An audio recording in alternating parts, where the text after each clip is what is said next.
die.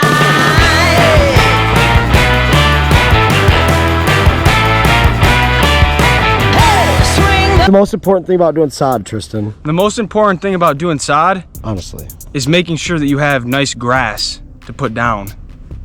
That wasn't the answer we were looking for. But like, what are some tips on putting in sod? So when you put in sod, this is what you want. When you put down sod, if you're putting it up to an existing area, you want to cut into that grass.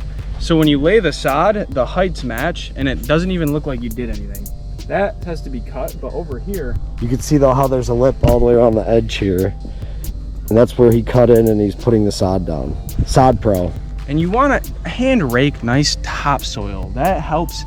It's when you have a really sealed off surface of dirt and you put sod on it, it's hard for the roots to break that sealed barrier. That's why you want to hand rake everything so it's all nice and loose.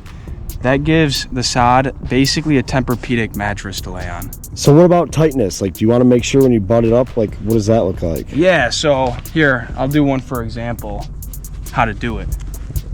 Sod 101 from the best. And instead of cutting out like a piece right here, I wait till the end.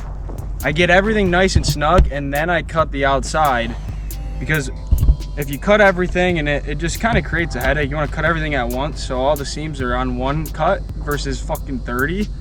And when you lay smart. I wouldn't have thought of that. When you lay it down, I'll show you.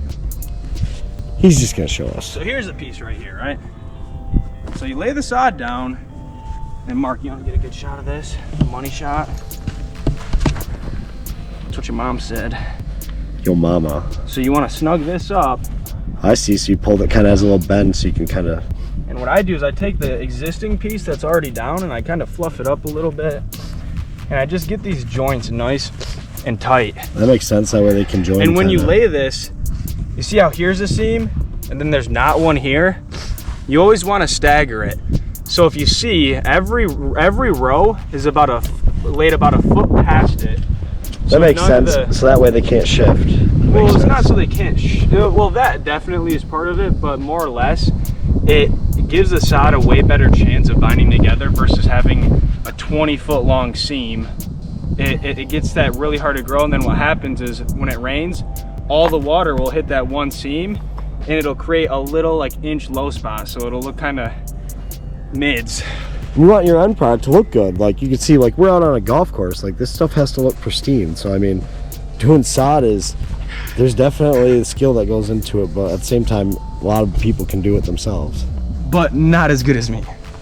Sod King. I'm the sod king. There you go, that's your sod tips for the day. Dirtworks TV, let's go.